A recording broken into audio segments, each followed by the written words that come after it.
Hi, we're Ralph and Lonnie. We're back with another forecast from Planetary Calendar. This time we're going to be talking about September 2026. And I just want to say right out of the box that although I can't promise you a relaxing month for September, I can say it's going to have a lot fewer of those bumps, speed bumps as it were, that we experienced in August. That's all I'm going to say. That's good.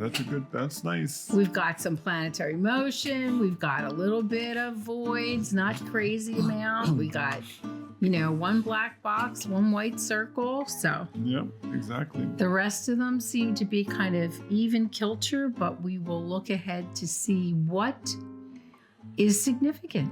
Yes. It's really funny because I have to say that I've been so involved with working off the 2027 calendar for a new type of calendar that we're developing that I've kind of not had paid much attention to 26. I'm a little bit embarrassed. I know, it's always a surprise. I'm like, okay, let's do the forecast. Oh, we're looking at 2026. Yes. All of my props, all my resource materials is all the 2027 because we're working on that. And the best thing about being in September, though, is that we're past the eclipses. Oh my gosh, were these rough eclipses. Jeez, yes. In every possible direction, they were just rough. But that's what happens when they're in Leo Aquarius, because they're big signs. They're great polarities, the middle of the summer, the middle of the winter. So I hope you all weren't eclipsed too bad. And if you did experience the eclipse very personally, eclipses very personally, I hope you had a little bit of time to prepare yourself.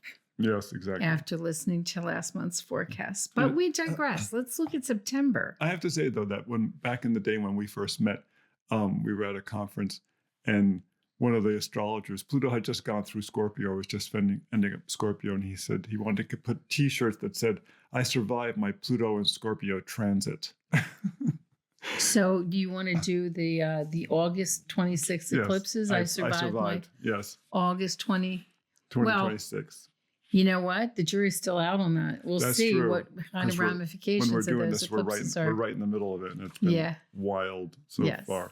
So on the 10th, really, it's the first day of big activity, which is interesting. It's a new moon. Yes, the new moon. And also, but coincidentally, you've got Venus that's going to be entering Scorpio, and Mercury is entering Libra on the same day. So this is a pretty wacky day. See, you can tell he's a 5 life path and I'm a 4 life path because I'm thinking to myself, what the heck is wrong with 1, 2, 3, 4, 5, 6, 7, 8, 9? I mean, you got to talk about them, even if they don't have an asterisk on them. Yes. The first with the Taurus moon is a very sort of active day. Yeah. Really, a lot of things going around with Mercury, Mars, Sun, Moon, if it wasn't for that square of Mars to Saturn, square Mars, Saturn, you'll get stuff done. It's a good active day. And that's true both on the 2nd and the 3rd and the 4th. You have lots of aspects to the moon, especially on the 2nd and the 4th, of personal planets to the moon, which means they're really nice social days. And then on the Saturday, you have Venus trining the moon.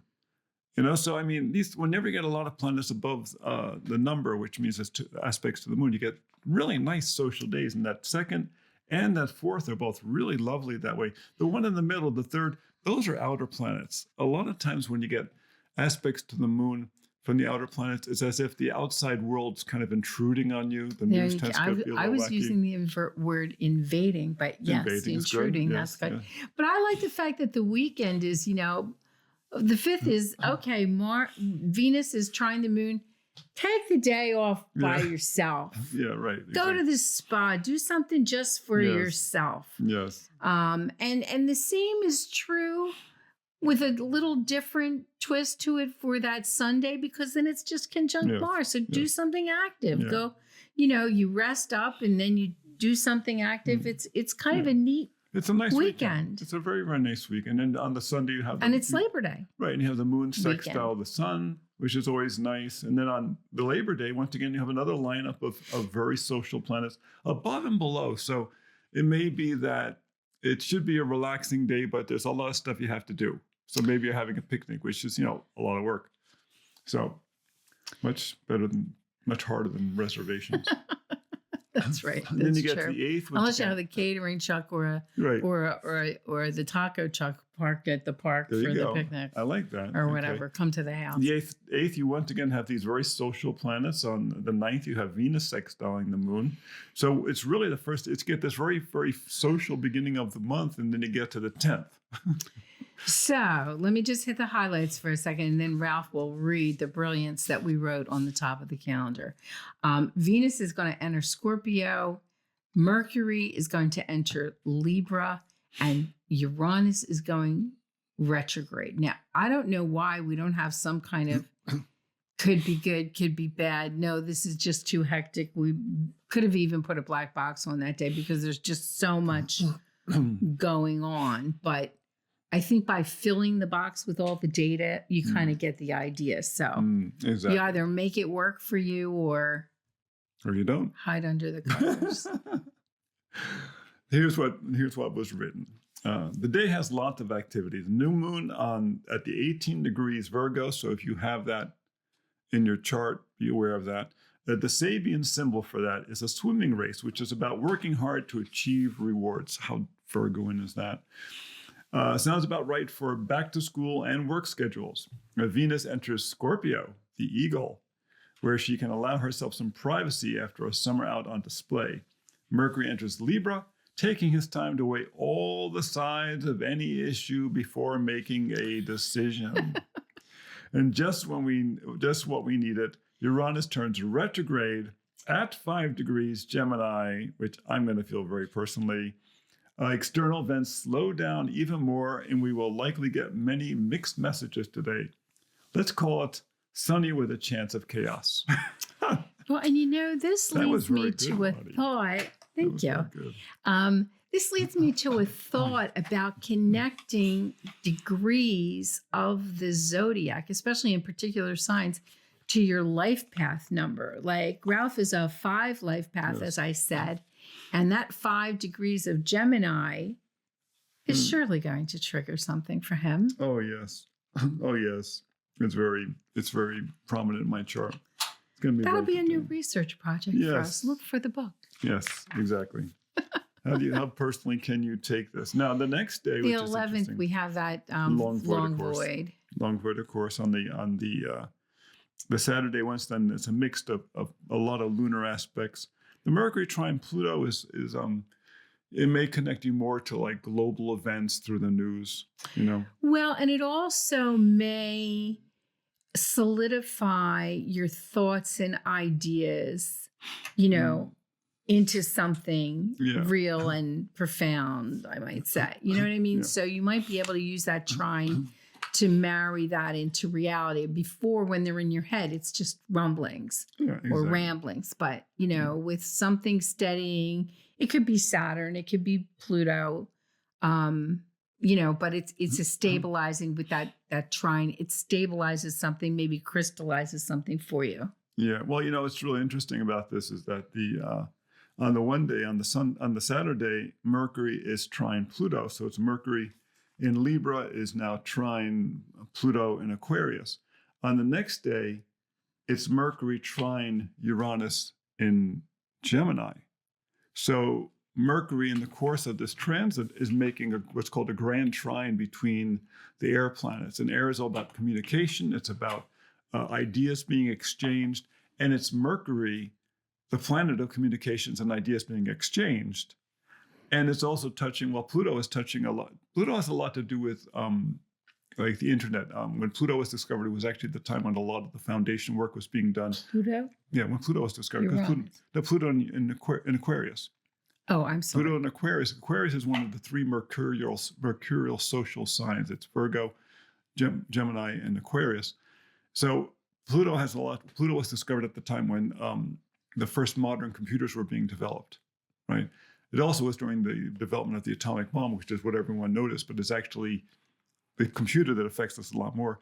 And then it's affecting Uranus at the same time, which Uranus has a lot to do with alternative ideas, electricity, generally speaking, like the advent of, electricity was really, the major experiments took place at the time when Uranus was taking place. So you're talking communication, internet, computers, and electricity all at the same time.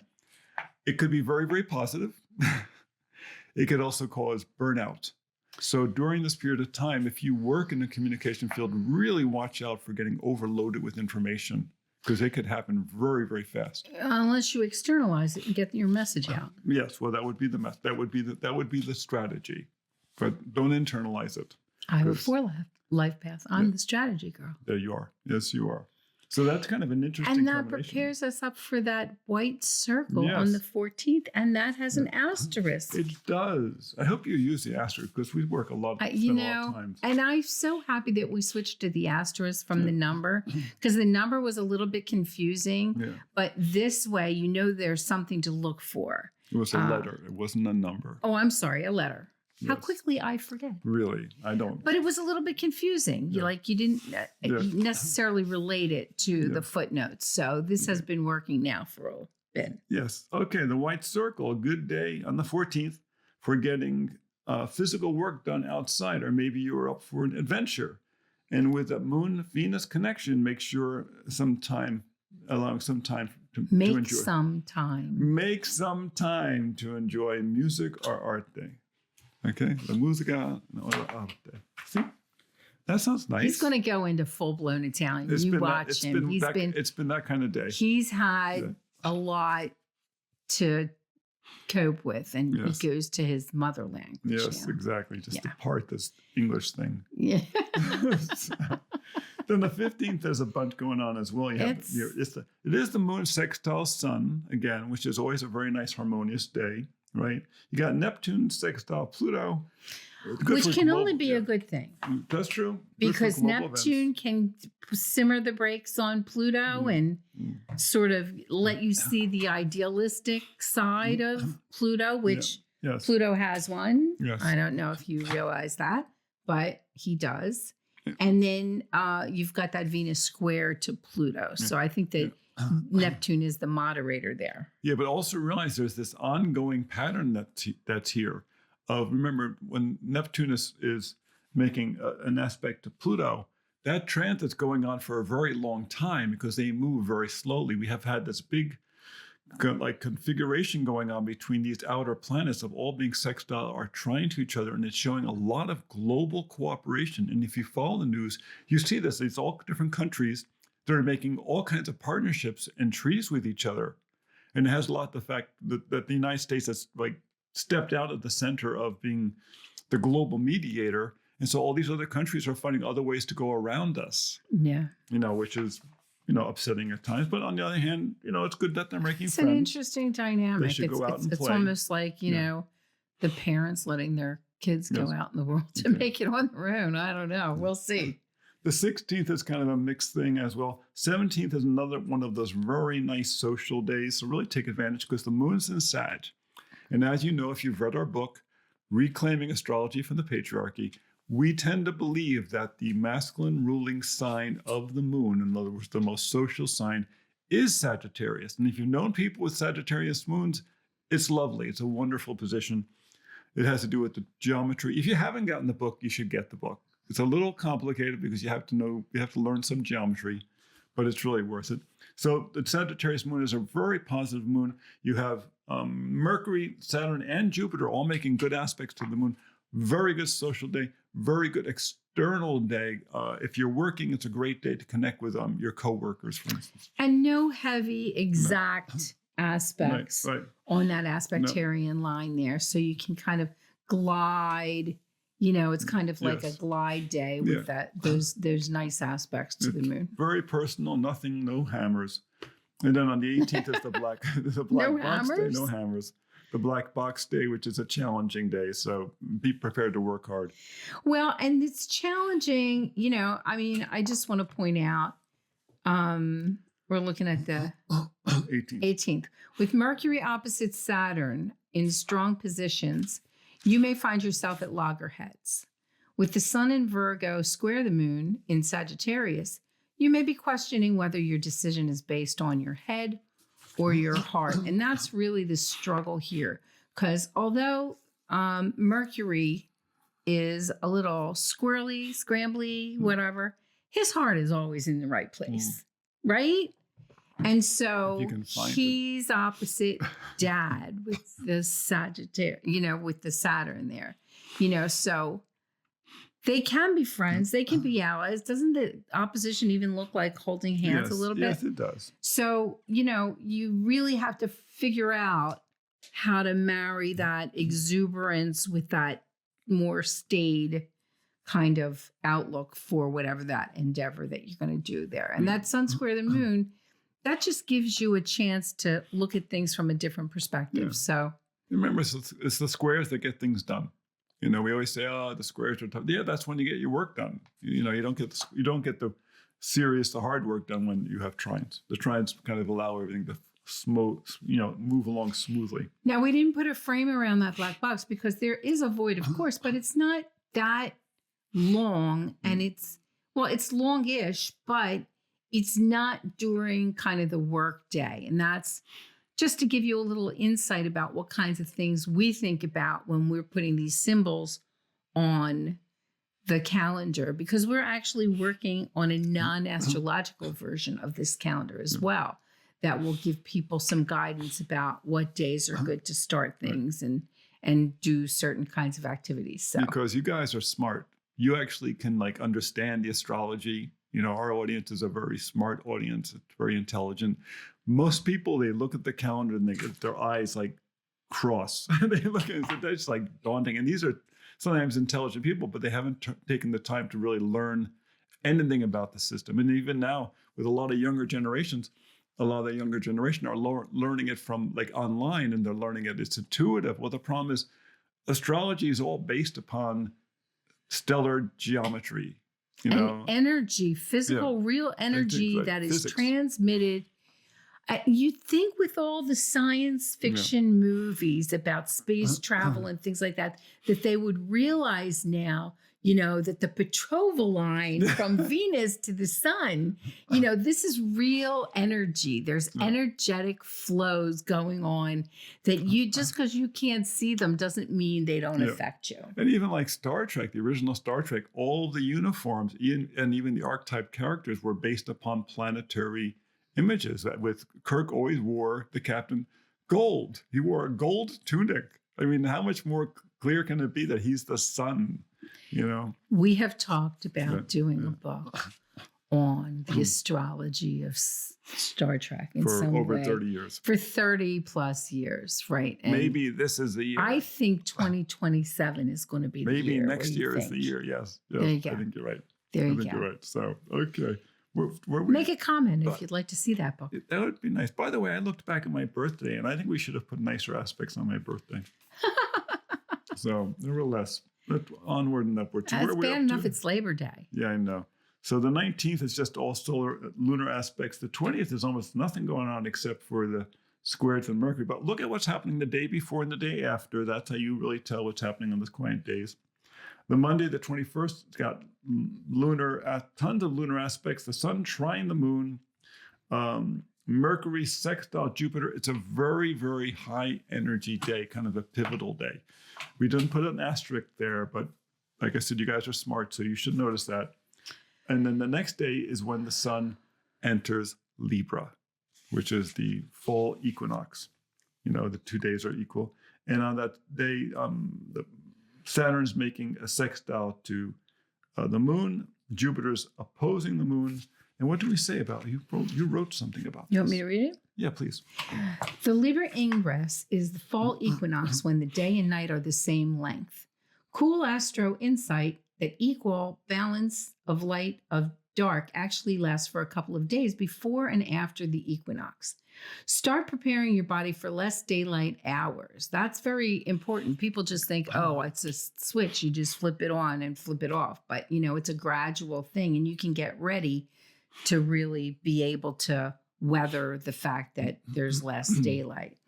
Schedule 20 minutes a day to sit in the sun, even through a window, and some extra vitamin D will help with the adjustment too. Expect a global call for justice at this time. Nice. I like that. We could use one of those. Well, that's what Libra is all about. Justice. Exactly. Doesn't mind if it has to shake things up first, but yes, justice in the end is really what Libra. Exactly. It's really we funny. I'm sure it's just want. because of the eclipse, but that saying from, I think it's Einstein who said, the difference between genius and stupidity is that genius has its limits. It seems like stupidity is endless these days sometimes. I don't know. I think I'm just suffering from eclipse. Yeah. He's not. Suffering from eclipse. He's usually a little more optimistic than that. But. Yes, exactly. But eclipses don't go on forever. So the 23rd is a very long void of course. Yes. Yeah. You'll find yourself talking to yourself with that moon trine the Mercury. And one of the things you kind of have to do a little bit when you get to these long void of courses, look to see at the aspects, because especially like on that day the moon is changing sign. Look to see what aspect is being made, because here the on that day the Mercury is in what? Mercury has gone into Libra, so it's an air sign. So its last aspect, it was when the moon was in Aquarius, right? So the last aspect it made was at 1:18 a.m. in the morning. That was the last aspect. So as it goes on until its next aspect, which will be at 8:23 p.m., the last message it got was Mercury. So the moon basically has been chatting with Mercury, and that's the message she carries with her through the rest of the day. So even though we say it's a void, of course, it's carrying the message of Mercury, who was the last one they chatted with. Right? I'm sure you have friends like that. Like whatever you hear from them or however they feel has to do with the last person they talk to. And that's what happens on these long voids, of course. Who's the last person that the moon talked to? In this case, it's Mercury in Libra. So, it's like she was talking with the kids. Then you go to the 24th, the moon's in Pisces, a nice trine from the moon to Venus. A lot of really interesting lunar aspects. And then the 25th, you have a stack of the sun trine Pluto, the sun parallel the moon, the sun opposite Neptune. Those are always fun. And then you get to the 26th, which is the full moon. Of which I see that sun opposite Neptune. I think ideas are just going to pop into your head, thinking about things in ways that you have never thought of them before. Yeah. So I think of Neptune a lot has to do with kind of the energy that's kind of underlying things. And so when you get that type of opposition, I think they can be kind of a little plus. Like for instance, when Saturn's opposite the sun, it actually slows down the growth of crystals. Neptune's very energizing. So for some people, it might be very energizing. For other people, it might suppress their energy. So see what happens with you. And then let us know. Okay, get your roller skates on for the 26th. Yes, exactly. So what did you say about the 26th? You said the full moon is at 3 degrees Aries on this very social day, with the moon connecting with Mars, Neptune, Pluto, and Uranus. They are outer planets with the exception of Mars, so this social quality may have a more global feel. Hey, in the age of Zoom, the world is only a mouse click away. Get involved. Nice. Lonnie wrote a lot of the forecast this year, and I just love it. I've enjoyed reading it. It's been very insightful. So it's much more fun. It's much more fun than the ones I write. Well, it's never I write the whole thing or you used to write the whole thing, but I always edited it and you always edit mine. So you get emerging, but you get the flavor of the person who wrote it. So what I do is I go through and I put all the data in. Like Mars is doing this and and I write that and I handed it off to her because I just couldn't write. I just couldn't write it this year for some reason. But she was right on it. It was great. Okay, the 26th. 27th, Mars enters Leo. Isn't that nice? What a nice position. Mars going into Leo. On the same day, the moon is going to conjunct Saturn in Aries, which means it's not when was the right, because the other day on the full moon, I'm not the sun connected to Aries. It's the moon's going to conjunct Saturn, and then on the Sunday or the Saturday, the moon conjuncted Neptune, because the two of them are close together. It tends to be kind of a very emotionally. You might feel like you really need to get out. It's going to be trining Jupiter. So there's going to be a real desire to get out into the world. Jupiter and Saturn are social planets.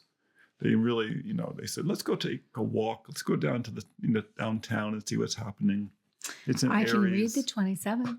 You would do that? I would. A fast-moving Mars enters Leo, where he hopes to have a lot of fun more fun than when he was in the sign of the crab. Yes. Expect people to be a bit more dramatic and a little bolder. Yeah. As with Mars, most Mars transits, Leos, watch your head, stave off headaches, and make sure you know where your brakes are. Yes. Red means stop. Yeah. Although as far as color theory goes, red actually means go. Yes. Green Yes. means stop. Yes. So Yes. yellow makes you think. That's the only one that's right. Exactly. So Yes. someone got the traffic light completely mixed up. I will also say that when Mars is in the sign of the crab, it's a great time for home improvement projects. So try to have them all wrapped up by the 27th, because once it gets to the moon, Mars gets in Leo, it's going to want to show off the home improvement projects, not work on it. That's okay? true. So That's so true. try to get them finished. Or by then. maybe add a few extra glittery touches that you Yeah. could have done without, maybe. Maybe. Well, realize that Mars and Or maybe it needed. Mars in the sign of the crab is what's called, we call it the consultant, the counselor position. The Mars and Capricorn opposite is called the exalted, and that basically that's your social. Really, that's the consultant. The opposite one is your confidant. It's the more private side of it. It's the personal side of it. These are the signs that relate to. They connect one planet to another. The Mars in Capricorn connects Mars to Saturn. The Mars in the Crab connects the Mars to the Moon, and it shows these interactions that are going on. Right. So, like I said, when Mars is in the Moon sign, it's like Mom saying to you, "Can you help me fix that cabinet over there? Can you help me here? Pick up the other side of this dresser. We're gonna move it." It's like that kind of stuff comes out all the time. But once it goes into Leo, it's like, "No, sorry, I gotta change. I gotta go out," because they like to look good. So a quick word about the 28th. This is the opposite of what we usually see. It's very unusual to see all these squares and oppositions below the number really? with nothing going on top. So it shows you the relationships of the planets to the moon at this time.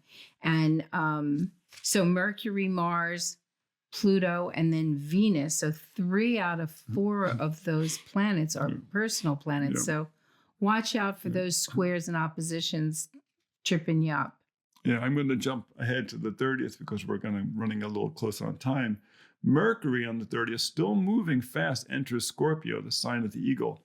So be strategic and get to the point quickly. How perfect. And perhaps think before having a, did I say that out loud moment you might regret later. So that winds up our forecast for September 2026. Join us on YouTube at Planetary Calendar Astrology. Get your calendar for 2027. If you haven't gotten it yet, you can get that at planetarycalendar.com. Yeah. And we always say, be well.